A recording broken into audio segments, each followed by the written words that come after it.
Hi everyone, welcome to your channel control C control V. चलिए आज हम it's so happen text book का the fight chapter का part 1 करते हैं। बिफोर वी स्टार्ट, अगर आपने इस चैनल को सब्सक्राइब नहीं किया है तो please subscribe and support us. Chapter 6 the fight part 1। Ranji discovers a pool in the forest and plunges into it for a swim. There is serious trouble between him and someone else over who has a right to the pool. A fight ensues. The first round ends in a draw. सो रंजू को एक pool मिलता है forest में।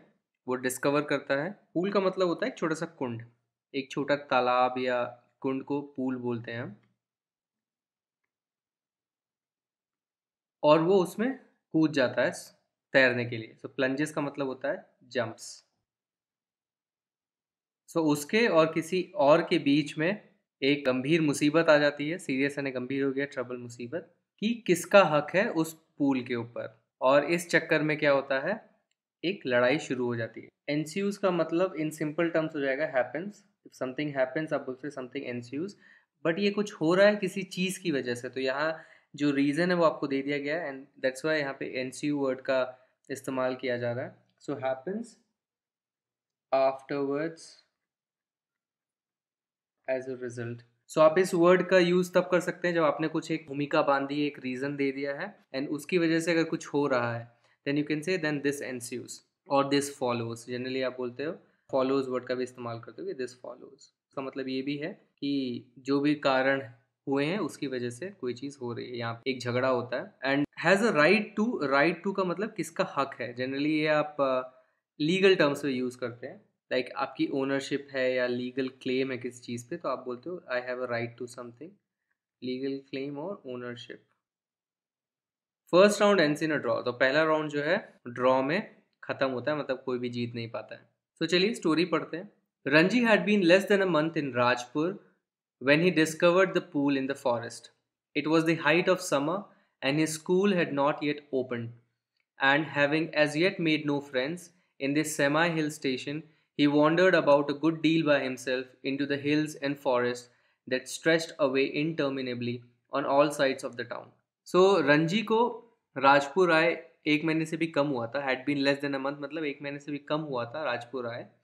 जब वो क्या discover करता है, क्या मिलता है उसको, फॉरेस्ट में एक पूल मिलता है। It was the height of summer. Height of यानी पीक की अपनी चरम सीमा पे, मतलब बहुत ज़्यादा गर्मी थी। So it was peak of summer और उसके स्कूल जो हैं खुले नहीं थे, मतलब उसका समर वेकेशन चल रहा होगा। And having as yet made no friends, मतलब अभी तक, एंड क्योंकि अभी तक उसने कोई भी दोस्त नहीं बनाए थे इस सेमाई हिल स्टेशन में। सेमाई जनरली आप यूज़ करते हो वर्ड की आधा, आधा के लिए आप सेमाई वर्ड यूज़ करते हो। सो सेमाई हिल स्टेशन मतलब बोल रहा है कि पूरी तरह से एक हिल स्टेशन नहीं, या तो हिल बहुत छोटी सी होगी या आप बोल सकते हो कि थोड़ा सा पार्ट ही एक हिल स्टेशन जैसा होगा उस जगह का। सो इसलिए उसको सेमाई हिल स्टेशन बोल रहा है वो। सो एक सेमाई हिल स्टेशन में उसने कोई भी फ्रेंड्स नहीं बनाए थे।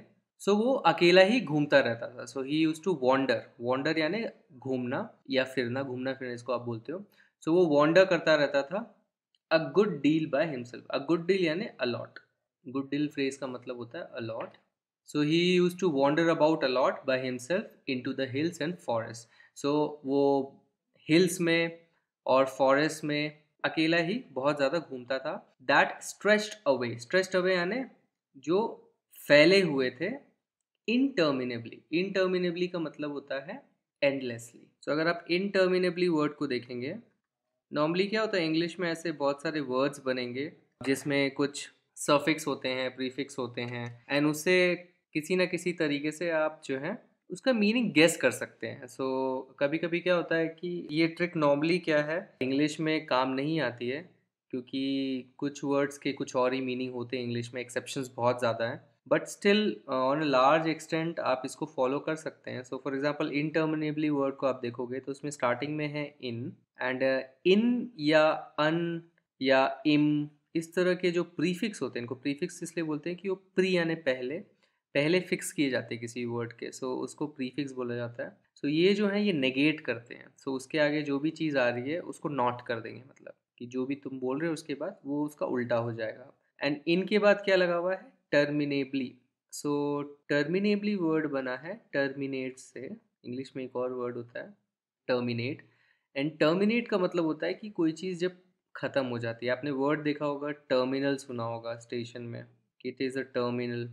तो टर्मिनल यानी जब कोई आखिरी स्टेशन होता है कोई भी एक ट्रैक का, तो नॉर्मली उसको टर्मिनल कहा जाता है। तो उसके आगे वो ट्रैक ख़त्म हो जाती है एंड देन मे बी कोई एक नई ब्रांच स्टार्ट होगी, या आगे जाके कोई एक नई ब्रांच स्टार्ट होती है, तो इसलिए उसको टर्मिनल बोला जाता है कि उस लाइन का एंड है वो। सो टर्मिनेट या टर्मिनेबली फॉर एग्जाम्पल, टर्मिनेट मतलब ख़त्म होना। सो इनटर्मिनेट का क्या मतलब हो जाएगा कि जो चीज़ ख़त्म ना हो। सो इनटर्मिनेबली का मतलब हो गया जो कभी ख़त्म ना हो। सो मतलब हर तरफ स्ट्रेच्ड अवे इंटरमिनेबली का अब मतलब हो जाएगा कि वो हर डायरेक्शन में, on all sides, her side में वो बिना ख़त्म हुए स्ट्रेच हो रही थी। सो मतलब इतना बड़ा फॉरेस्ट था वो, और इतनी ज़्यादा पहाड़ियाँ थी कि वो हर साइड ऐसा लगता था कि स्ट्रेच हो रही हैं। सो इसलिए इसका मतलब यहाँ पे हो जाएगा एंडलेसली, कि जिसका कोई एंड नहीं है। जैसे आप यहाँ देखोगे एंड यानी ख़त्म होना, लेस, लेस अगेन एक सफिक्स है। तो आपके पास दो ऐसे वर्ड हो गए जिसमें एक में मीनिंग आ रही है प्रीफिक्स लगा के, और एक में उसकी मीनिंग आ रही है एक सफिक्स लगा के। सो एंडलेस का मतलब हो गया जिसका कोई अंत नहीं है। लेस सफिक्स इन की तरह ही काम करता है। It was hot, very hot eight that time of the year, and Ranji walked about in his vest and shorts, his brown feet white with the chalky dust that flew up from the ground. The earth was parched, the grass brown, the trees listless, hardly stirring, waiting for a cool wind or a refreshing shower of rain. सो इस particular chapter में इतने सारे words दिए गए हैं, तो हो सकता है कि आपको एक बार पढ़ते समय लगे कि बहुत ज़्यादा टफ हो गया चैप्टर, जस्ट बिकॉज कितने नए नए वर्ड्स आ रहे हैं। इवन तो ये वर्ड्स छोटे और सिंपल दिखते हैं, बट एक साथ अगर इतनी सारी चीज़ें आ जाती है तो लगता है कि कैसे याद होंगी। सो घबराइए मत, बट ये अच्छा समय है कि आप स्टार्ट करें नई नई वोकेबलरी को यूज़ करने का। एंड नॉर्मली मैं क्या किया करता था कि फॉर एग्जांपल अगर मुझे इनटर्मिनेबली वर्ड को मुझे अपने वोकेबलरी में लाना है, या फॉर एग्जांपल पार्च्ड वर्ड जैसे लास्ट लाइंस में आया है, तो मैं जानबूझ के उसे यूज़ करूँगा। फॉर एग्जांपल अगर मैं हिंदी में भी बात कर रहा हूँ किसी से, तो मैं बोलूँगा कि ऐसा लगता है कि ये जो आसमान है ये इनटर्मिनेबल है। तो उससे होगा क्या, ऑब्वियसली देन आपसे आपके फ्रेंड पूछेंगे अरे इनटर्मिनेबल का क्या मतलब है, अगर उनको नहीं पता होगा, पता होगा तो अच्छी बात है।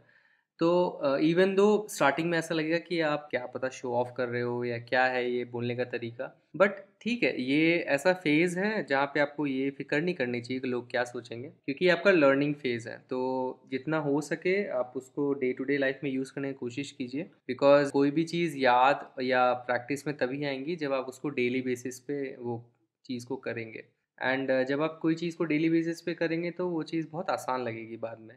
तो होगा क्या, फॉर एग्जांपल आज से 6 साल के बाद या 8 साल के बाद आप, अगर आपको कैट करना है, एमबीए करने के लिए कैट का एग्ज़ाम देना है या जीआरई करना है, तो उस समय एकदम से मैंने देखा है कि लोग हज़ारों रुपए लगा के वापस से कोचिंग करते हैं।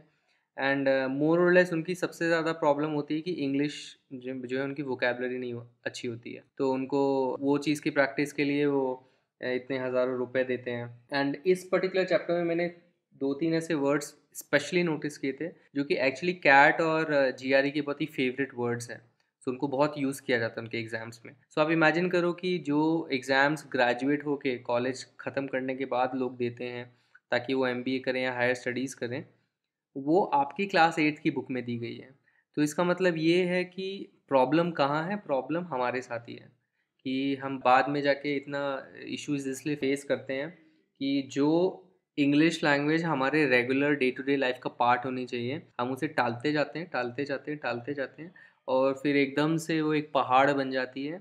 काफ़ी सालों के बाद फिर हम उस पहाड़ को तोड़ते हैं या चढ़ने की कोशिश करते हैं। सो बेस्ट ये होगा कि आप इन वर्ड्स को पढ़ें एंड ट्राई करें। आई मीन आज तो आपके पास आपके हाथ में स्मार्टफोन है, तो हाथ में स्मार्टफोन लेके जस्ट फेसबुक या और कुछ ना करें, एंड इन वर्ड्स को सर्च करें, उन वर्ड्स के नए नए सेंटेंसेस कैसे फॉर्म होते हैं।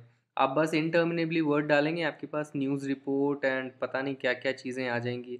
और आप किसी भी, बेस्ट होता है कि न्यूज़ रिपोर्ट खोल लो, तो न्यूज़ रिपोर्ट खोलोगे तो आप देखोगे किस तरह से उस वर्ड को यूज़ किया गया है। एंड ट्रस्ट मी कि जितनी भी जो डिक्शनरीज जब बनती हैं, आपने देखा होगा सेल्फी वर्ड कैसे चला गया डिक्शनरी में। जब भी डिक्शनरीज बनती हैं जिसमें नए नए वर्ड्स डालने होते हैं, सो उनका one of the major sources of information होता है न्यूज़। सो वो देखते हैं कि किस आर्टिकल में, किस न्यूज़ आर्टिकल में कितनी बार ये वर्ड अब यूज़ किया जा रहा है, एंड देन वो फिर डिसाइड करते हैं कि चलो इस वर्ड को जो है हम डिक्शनरी में डाल देते हैं। ऑब्वियसली फिर न्यूज़पेपर हो गया या न्यूज़ हो गया, वो एक अच्छा सोर्स है आपके लिए वर्ड्स का यूसेज देखने के लिए, बिकॉज वहाँ से वो पता लगता है कि किस तरह से वर्ड को यूज़ किया जाना चाहिए। क्योंकि कभी भी ऐसा होता है कि बहुत सारे वर्ड्स हम मीनिंग तो पता है, जैसे एनसीयू वर्ड था, मैंने आपको बताया कि कब यूज़ करना चाहिए। सो मीनिंग क्लियर होती है, बट उसका कॉन्टेक्स्ट भी इंपॉर्टेंट होता है। किसी किसी वर्ड के नेगेटिव मीनिंग होते हैं, कुछ कुछ वर्ड के पॉजिटिव मीनिंग होते हैं, मतलब उसके इनहेरेंट क्वालिटी ही पॉजिटिव या नेगेटिव होती है। तो आप किसी को पॉजिटिवली ही यूज़ करना चाहिए आपको, आप एक नेगेटिव कॉन्टेक्स्ट में यूज़ करेंगे तो लोग समझेंगे नहीं। So you have to understand this. So मेरे इस लेक्चर का इतना जो बड़ा भाषण दिया मैंने, आप इसका शॉर्ट वर्जन में आपको बोलूँ तो अभी जो भी आपके नए नए वर्ड्स आ रहे हैं, आप ट्राई कीजिए उसको याद करने का। चिट्स बना लीजिए, डेली उस चिट्स को पढ़िए, जो भी आपका बेस्ट तरीका है कीजिए, and this will help you in future. क्योंकि इंग्लिश लैंग्वेज से आप भाग नहीं सकते, आप कुछ भी कर लें। इंग्लिश लैंग्वेज तो मोर एंड मोर पॉपुलर होती जाएगी।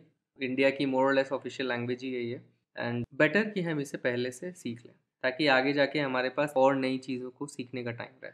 सो back to the reading. It was hot, very hot. So बहुत ज़्यादा गर्मी थी उस समय, at that time of the year, उस टाइम साल के उस समय में। एंड इसलिए जो रंजी है वो अपनी बनियान में और हाफ पैंट या शॉर्ट्स में वो घूम रहा था। उसके जो ब्राउन फीट थे, सो भूरे रंग के उसके पैर हैं, तो उसके कलर का कॉम्प्लेक्शन बताया हमें, वो वाइट हो गए थे। क्यों? क्योंकि चारों तरफ चौकी डस्ट था। चौकी यानी चूने जैसा जो डस्ट है वाइट कलर का, वो जो है ग्राउंड से उड़ के उसके पैरों में ऐसे चिपक रहा था, तो उसके जो पूरे फीट है वो जो है वाइट हो गए थे। अर्थ वॉज पार्च्ड। पार्च्ड का मतलब होता है dried out due to heat. So गर्मी के कारण जब कोई चीज़ पूरी सूख जाती है तो उसको बोलते हैं पार्च्ड। एक और वर्ड यूज़ किया जाता है बहुत ही क्लोज मीनिंग से, उसको बोलते हैं स्कॉच्ड। सो स्कॉच वर्ड है, वही पार्च वर्ड है। तो स्कॉच मतलब यानी अगर कोई चीज़ जल गई है फॉर एग्जांपल गर्मी से, तो इसको स्कॉच्ड बोलते हैं, बर्न्ड बोलते हैं। हिंदी में एक वर्ड है झुलस जाना, तो ये वेरी क्लोज इन मीनिंग है पास्ट के। ग्रास जो है ब्राउन हो गई, वो भी पूरी सूखी हो गई है। ट्रीज लिस्टलेस हो गए हैं। सो लिस्टलेस का क्या मतलब है? लिस्टलेस का यहाँ पे मीनिंग हो जाएगा लाइफलेस। नॉर्मली लिस्टलेस हम जो एग्जैक्ट मीनिंग है उसका मतलब होता है कि लैकिंग एनर्जी, जो एनर्जी बिल्कुल ना बचे किसी में, पूरा थका हारा, एनर्जी नहीं है, या आप बोले एंथुजियाज्म नहीं है, बिल्कुल भी कोई उमंग नहीं है, तो उसके लिए हम वर्ड यूज़ करते हैं लिस्टलेस, कि एकदम बेजान हो जाना। So in one sense you can also say lifeless, कि बिल्कुल भी जान नहीं बची उसमें। Hardly stirring. हार्डली स्टरिंग यानी शेकिंग या मूविंग। सो पूरी धरती जो है ड्राई हो चुकी थी गर्मी से, ग्रास पूरे ब्राउन थे, ट्रीज एकदम लाइफलेस लग रहे थे, हार्डली मूविंग, बिल्कुल भी मूव नहीं कर रहे थे। Waiting for a cool wind.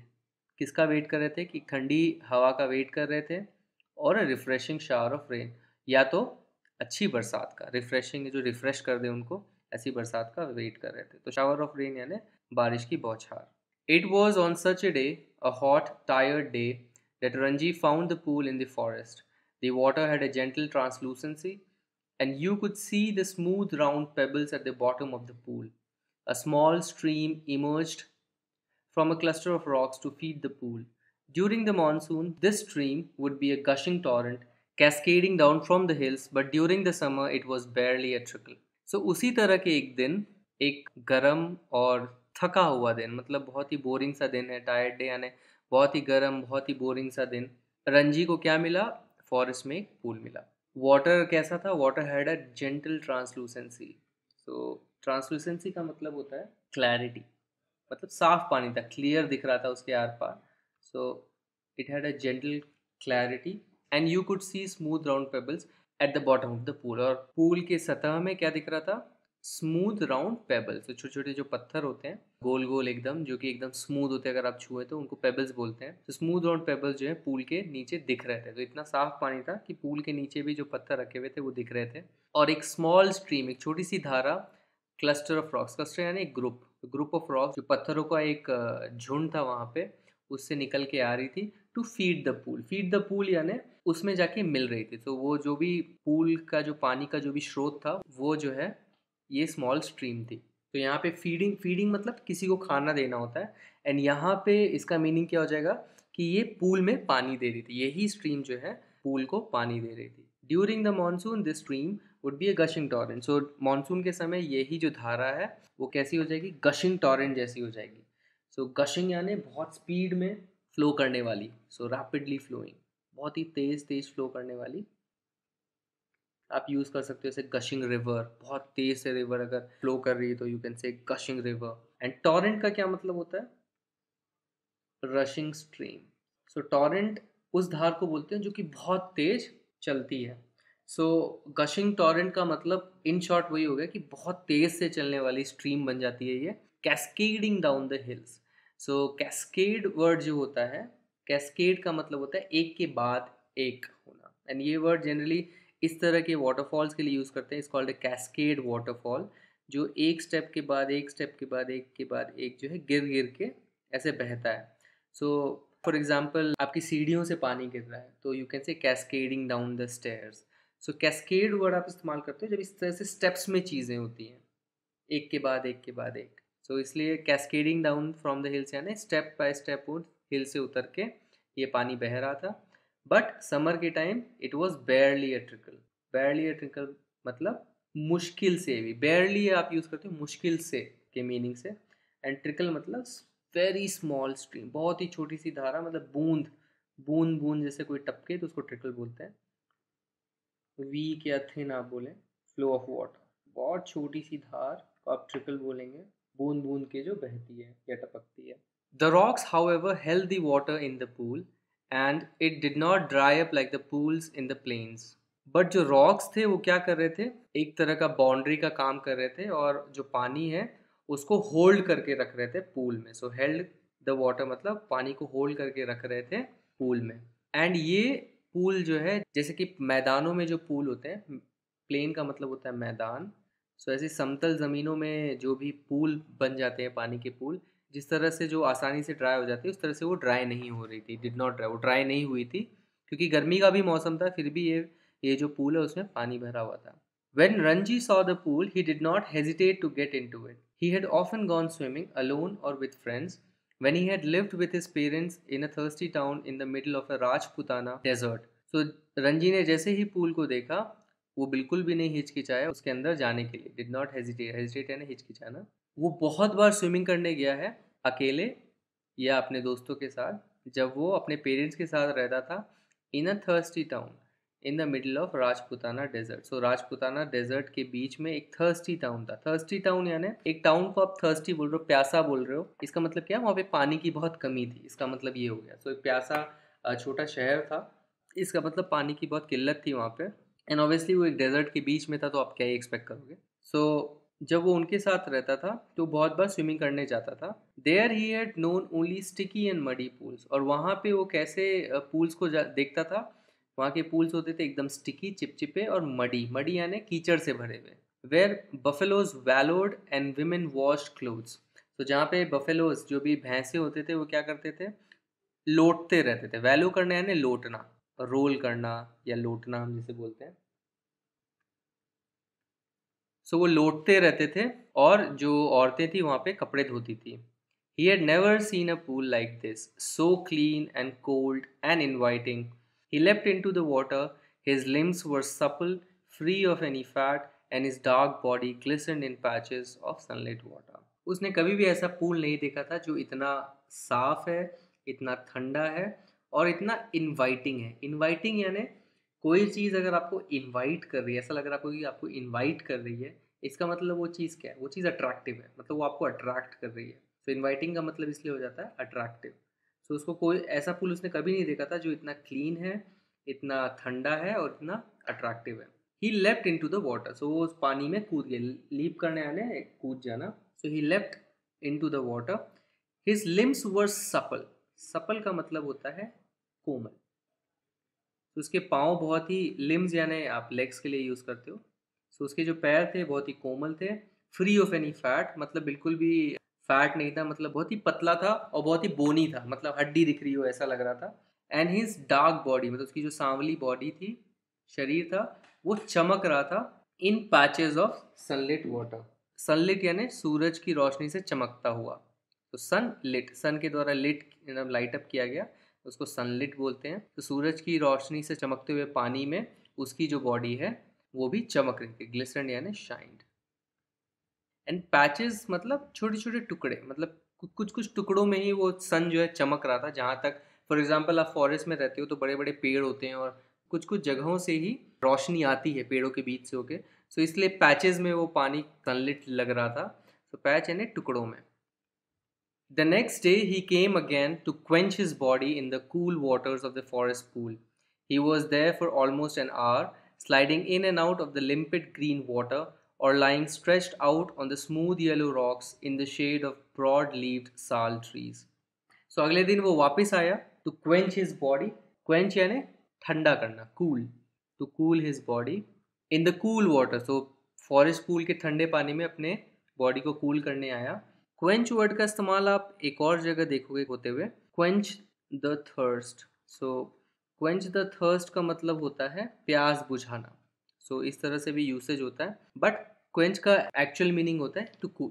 He was there for almost an hour. So almost 1 घंटे तक वहाँ पे था वो, पानी के अंदर बाहर करते हुए, स्लाइड करते हुए. एंड पानी कैसा था? हरा था और लिम्पिड. लिम्पिड का मतलब होता है कंप्लीटली क्लियर, पूरी तरह से आर पार जिसके दिखे. सो पहले वर्ड यूज़ किया गया था ट्रांसलूसेंट, ट्रांसलूसेंसी. एंड लिपिड का मतलब भी सिमिलर हो गया, completely clear and transparent. Transparent यानी आर पार दिखना जिसके.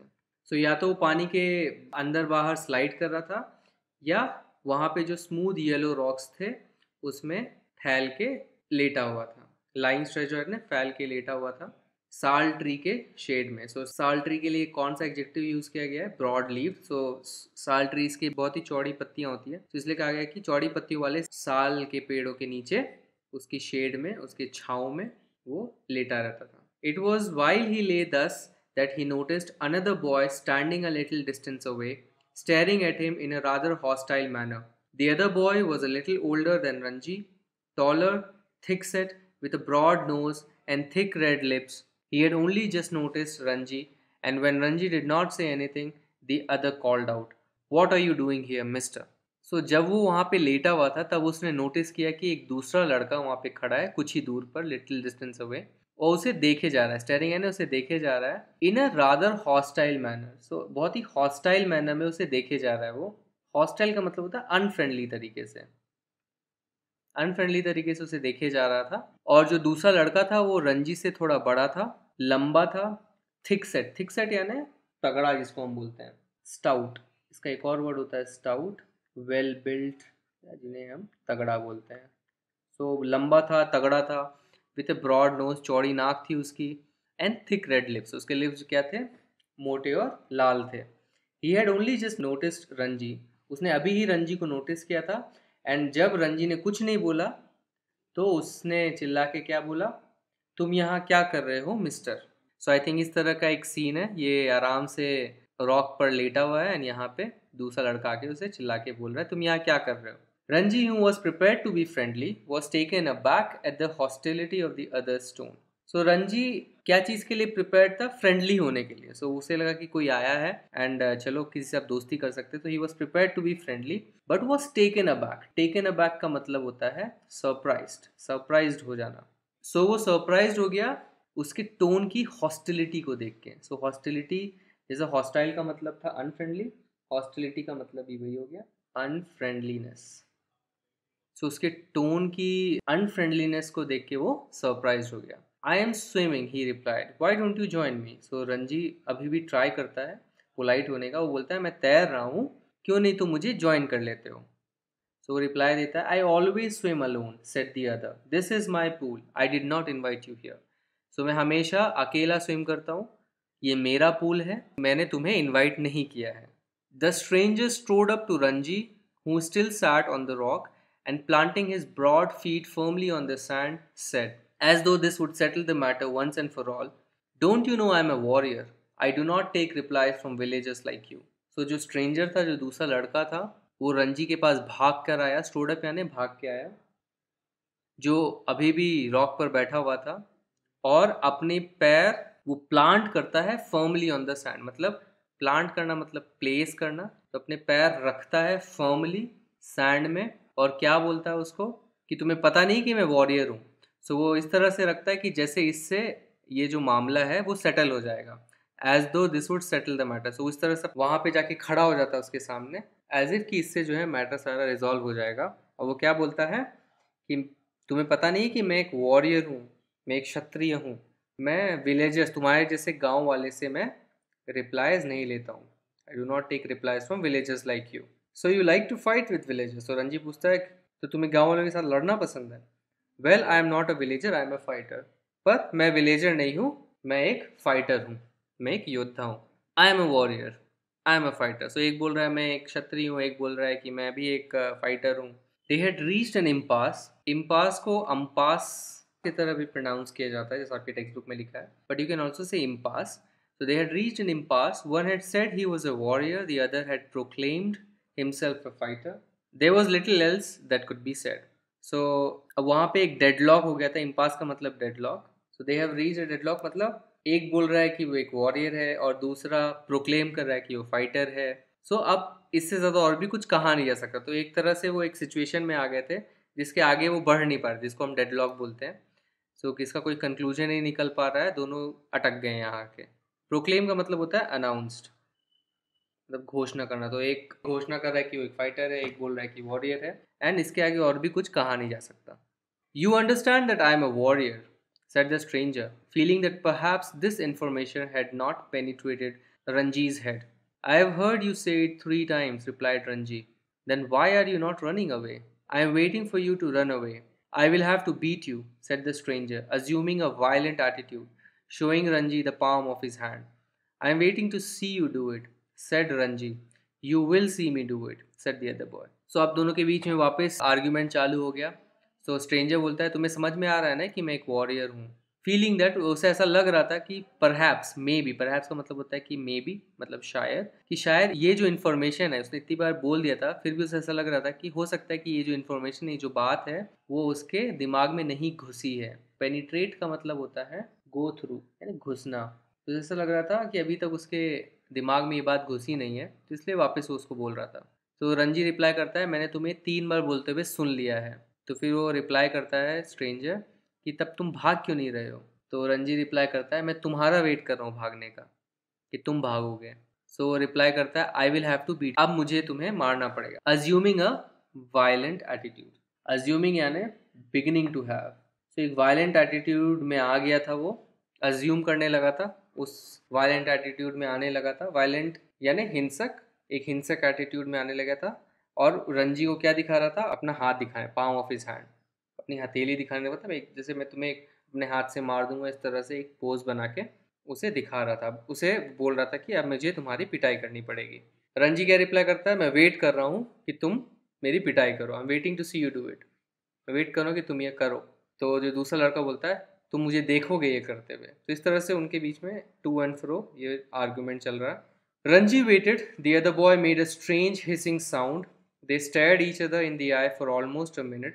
Then the warrior slapped Ranji across the face with all the force he could muster. Ranji staggered, feeling quite dizzy. There were thick red finger marks on his cheek. Ranji wait किया और जो दूसरा लड़का था वो बहुत ही अजीब, स्ट्रेंज यानी अजीब, हिसिंग साउंड, हिस जैसे सांप हिसिंग साउंड निकालते उस तरह से हिसिंग साउंड निकाला उसने. वो एक दूसरे को ऑलमोस्ट 1 मिनट तक स्टेयर करते रहे, एक दूसरे की आंखों में देखते रहे.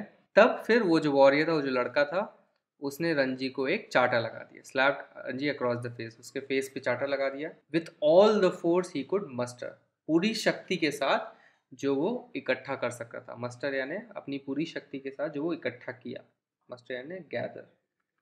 तो पूरी शक्ति के साथ जो जुटा पाया उसने उसके गाल पे चाटा लगा दिया. रंजी स्टागर्ड, स्टागर्ड यानी लड़खड़ा गया. फील अनस्टेडी, या बोले लड़खड़ा गया. फीलिंग क्वाइट डिजी, और कैसा फील करने लगा, क्वाइट डिजी. डिजी का मतलब होता है चक्कर आना. सो उसे चक्कर आने लग गया, ऐसा फीलिंग हुई उसको. सो बेसिकली वो लड़खड़ा गया और चकरा गया. There were thick red finger marks, तो उसके चीक पे जो है उसके हाथ के निशान हो गए. There you are, exclaim the assailant, will you be off now. तो देयर यू आर मतलब लो, कर दिया मैंने. एक्सक्लेम द असेलेंट, असेलेंट का मतलब होता है अटैकर, जो अटैक करता है उसको आप असेलेंट बोलते हो. इट इज़ अ सिनोनिम, एक दूसरा वर्ड है. तो जिसने भी अटैक किया उसने बोला कि ये लो, कर दिया मैंने, अब भागोगे तुम. Will you be off now, be off है ना, will you go away. For answer, Ranji swung his arm up and pushed a hard bony fist into the other's face. And then they were at each other's throats, swaying on the rock, tumbling onto the sand, rolling over and over. their legs and arms locked in a desperate, violent struggle. Gasping and cursing, clawing and slapping, they rolled into the shallows of the pool. Even in the water, the fight continued as, spluttering and covered with mud, they groped for each other's head and throat. So, उसके reply में क्या किया रंजी ने? अपना हाथ घुमाया, सोंगी जामिया ने अपना हाथ घुमाया और उसके चेहरे पे एक पंच लगा दिया। मतलब उसने अपना जो फिस्ट है, जो उसकी मुट्ठी है, और उस मुट्ठी के बारे में क्या लिखा है? हार्ड एंड बोनी। तो उसकी मुट्ठी पूरी हार्ड और पूरी बोनी थी, क्योंकि फैट बिल्कुल भी नहीं था, बहुत ही दुबला पतला था। तो उसके हाथ, जो उसकी मुट्ठी थी, पूरी बोनी थी, हड्डी जैसी थी। तो वो हड्डी जैसी अपनी फिस्ट, अपने मुट्ठी जो उसके मुंह पे पुश कर दिया, यानी पंच कर दिया। And then they were at each other's throats. Each other's throats यानी ये एक फ्रेज होता है जिसका मतलब होता है कि फाइटिंग। सो फिर वो लड़ने लग गए। Swaying on the rock, swaying यानी इधर से उधर घूमना। Tumbling on the sand, tumbling यानी लुढ़कना। सो रॉक से इधर से उधर मूव कर रहे थे, सैंड पे लुढ़क रहे थे, रोल कर रहे थे, और उनके जो पैर हैं और आर्म्स हैं वो लॉक हो गए थे एक डेस्परेट वायलेंट स्ट्रगल में। सो एक दूसरे के पैरों में पैर लॉक कर लिए थे, वो पूरी तरह से फाइट कर रहे थे। और उनकी फाइट को कैसा बताया गया? Desperate and violent. वायलेंट तो मतलब हिंसक, एंड डेस्परेट का मतलब यहाँ पे हो जाएगा कि जब पूरी तरह से आप झोंक देते हो खुद को, जैसे लास्ट रिजॉर्ट वाला जब आपका एटीट्यूड हो जाता है कि बस ये आखिरी तरीका है चीज़ों को सुलझाने का, तो आप उसको डेस्परेट बोलते हो। तो इस तरह से वो स्ट्रगल कर रहे थे, मतलब फाइट कर रहे थे। गैस्पिंग, हाँफ रहे थे। कर्सिंग, एक दूसरे को भला बुरा कह रहे थे। क्लॉइंग, पंजा मार रहे थे। स्लैपिंग, चाटा मार रहे थे। एंड इस तरह से लड़ते लड़ते वो क्या हुआ? पूल के किनारे, जहाँ पे शैलोज यानी जहाँ पे कम पानी हो, वहाँ तक रोल करके चले गए। और पानी में भी उनका फाइट जो है जारी रहा। स्प्लटरिंग, स्प्लटरिंग यानी छपछपाना। तो छपछपा रहे थे, मिट्टी से कवर्ड हो गए थे, कीचड़, जो मिट्टी और कीचड़ थी वहाँ पे, मड, उससे कवर हो गए, भर गए। They groped for each others head and throat. So grope का मतलब होता है फील बाय हैंड ब्लाइंडली। मतलब जब आप बिना देखे, आपको पता नहीं, बस आप हाथ आगे करके ट्राई कर रहे हैं फील करने का। सो एक दूसरे के हेड और थ्रोट को बिना देखे खोजने की कोशिश कर रहे थे। तो इस तरह से वो फाइट कर रहे थे। But after 5 minutes of frenzied, unscientific struggle, neither boy had emerged victorious. Their bodies heaving with exhaustion, they stood back from each other, making tremendous efforts to speak. Now, do you realize I am a warrior? Gasped the stranger. Do you know I am a fighter? Said Ranji with difficulty. They gave a moment's consideration to each other's answers, and in that moment of silence, there was only the heavy breathing and the rapid beating of their hearts. So इस तरह से वो लड़ रहे थे। ये कीचड़ है, कीचड़ से भर गए थे, वो सन गए थे उसमें। और 5 मिनट तक इस तरह से लड़ने के बाद, एंड किस तरह से एक्सप्लेन किया गया कि उनकी लड़ाई कैसी थी? फ्रेंजीड। फ्रेंजीड का मतलब होता है वायलेंट, हिंसक। सो इस तरह की वायलेंट, अनसाइंटिफिक। अनसाइंटिफिक मतलब कि गंवारों जैसे लड़ रहे हैं, जैसे मन चाहे वैसे लड़ना, या गंवारों जैसे लड़ना। तो यहाँ पे इसका मतलब ये हुआ। सो वायलेंट और गंवारों जैसे लड़ रहे थे, और कोई भी इमर्ज नहीं हुआ विक्टोरियस, मतलब कोई भी जीता नहीं finally. The bodies heaving with exhaustion. Heaving यानी राइज एंड फॉल रिदमिकली। सो इतना ज़्यादा वो थक गए थे कि उनकी बॉडी जो है बहुत तेज ऊपर नीचे ऐसे रिदम में हो रही थी, मतलब बहुत ज़्यादा हाँफ रहे थे, थक गए थे। तो ऐसा लगा था कि उनकी पूरी बॉडी जो है वो ऊपर नीचे रिदम में ऐसे हाँफ रही है, विथ एग्जॉशन, क्योंकि वो थक गए। एग्जॉशन यानी टायर्डनेस। नॉर्मली आप एग्जॉशन वर्ड का इस्तेमाल तब करते हो जब आप बोलना चाहते हो कि बहुत ज़्यादा थक गया कोई। तो extreme tiredness. They stood back from each other, एक दूसरे के आमने सामने खड़े हो गए, और बहुत ज़्यादा एफर्ट लगाना पड़ रहा था बोलने के लिए। ट्रेमेंडस यानी बहुत ज़्यादा, एक्सट्रीम एफर्ट लगाना पड़ रहा था बोलने के लिए, भी इतना ज़्यादा थक गए थे। सो वॉरियर ने क्या बोला? अब तुम्हें रियलाइज़ हुआ कि मैं वॉरियर हूँ। Gasp the stranger. गैस्प यानी दम लेते हुए। गैस्प का मतलब होता है दम लेना। तो दम लेते हुए उसने बोला ये। अब रंजी ने क्या रिप्लाई किया? तुम्हें पता है कि मैं फाइटर हूँ। और बहुत ही मुश्किल से बोला, तो दोनों को बोलने में मुश्किलें हो रही थी। सो दोनों ने एक दूसरे के आंसर्स पे थोड़ी देर सोचा, कंसिडर किया, और उस साइलेंस में तो कुछ बोले नहीं, वो एक दूसरे के आंसर्स के बारे में कंसिडरेशन कर रहे थे, सोच रहे थे। और उस साइलेंस, जब वो मोमेंट था साइलेंस का, तो क्या चीज़ की सिर्फ आवाज़ आ रही थी? उनके हैवी ब्रीदिंग की, ज़ोरों से सांस लेने की, और तेज़ धड़कते हुए दिल की। Then you will not leave the pool, said the warrior. I will not leave it, said Ranji. Then we shall have to continue the fight, said the other. All right, said Ranji. But neither boy moved, neither took the initiative. The warrior had an inspiration. We will continue the fight tomorrow, he said. If you dare to come here again tomorrow, we will continue this fight and I will not show you mercy as I have done today. So warrior उससे पूछता है, तो फिर अब तुम pool छोड़ के नहीं जाओगे? तो रंजी बोलता है, नहीं मैं नहीं जाऊंगा. तब तो हमें अब फाइट कंटिन्यू करना पड़ेगा. So we have to continue the fight. तो रंजी बोलता है ठीक है. बट कोई भी हिला नहीं. तो इतने ज़्यादा थक गए थे वो कि दोनों हिला नहीं, लेकिन अपनी बात पे स्टिल अड़े हुए थे. तो कोई हिला नहीं और किसी ने इनिशिएटिव भी नहीं ली. इनिशिएटिव यानी पहल करना, टेक लीड इसको बोलते हैं, लीड करना या पहल करना. सो किसी ने भी पहल नहीं की, कोई हिला नहीं. So warrior had an inspiration. Warrior को एक आइडिया है, इंस्पिरेशन यार है an idea. So he had an idea. उसने क्या बोला, हम कल अपना जो फाइट है वो कंटिन्यू करेंगे और अगर तुम्हारी हिम्मत हुई, डेयर यानी हिम्मत करना, जैसे आप ट्रूथ एंड डेयर खेलते हो, तो डेयर का मतलब होता है हिम्मत करना. तो अगर तुमने हिम्मत की और कल आए वापस, तो हम ये फाइट कंटिन्यू करेंगे. और जैसे मैंने तुम्हें आज मर्सी दिखाई है, मर्सी यानी होता है दया. सो जैसे मैंने तुम्हें आज दया दिखाई है, वैसे मैं कल दया नहीं दिखाऊंगा. तो रंजी क्या रिप्लाई करता है, I will come tomorrow, I will be ready for you. They turn from each other then and going to their respective rocks put on their clothes and left the forest by different routes. So Ranji reply करता है कि मैं कल वापस आऊँगा और मैं तुम्हारे लिए रेडी रहूँगा. और फिर वो घूम गए और अपने अपने रॉक्स की तरफ चले गए. अपने अपने कपड़े पहने उन्होंने और जंगल छोड़ के अलग अलग रास्तों से चले गए. सो यहीं पे पार्ट 1 ख़त्म होता है. चलिए इसके कॉम्प्रिहेंशन चेक्स के क्वेश्चन करते हैं. Question 1, in what way is the forest pool different from the one which Ranji knew in the Rajputana desert?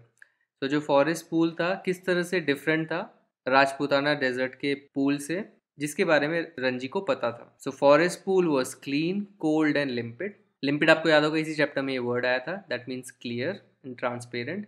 It was different from the one in the Rajputana desert as the latter was very sticky and muddy. So वो different था Rajputana desert वाले pool से, क्योंकि letter यानी जब आप दो चीज़ों के बारे में बोल रहे हैं. सो मैंने पहले इट का मतलब मैंने फॉरेस्ट पूल के बारे में बोला, एंड दूसरा फ्रॉम द वन जो कि राजपुताना डेजर्ट में था. तो ये पहली चीज़ हो गई, ये दूसरी चीज़ हो गई. तो जब आप इस तरह से एक सेंटेंस बना रहे हो जिसमें पहली चीज़ है, दूसरी चीज़ है और बाद वाली चीज़ को आप रेफर कर रहे हो, तो आप लेटर लिखते हो. और अगर मान लो आपको इसके बारे में लिखना होता तो आप लिखते एज द फॉर्मर. तो एक यूसेज है फॉर्मर एंड लेटर.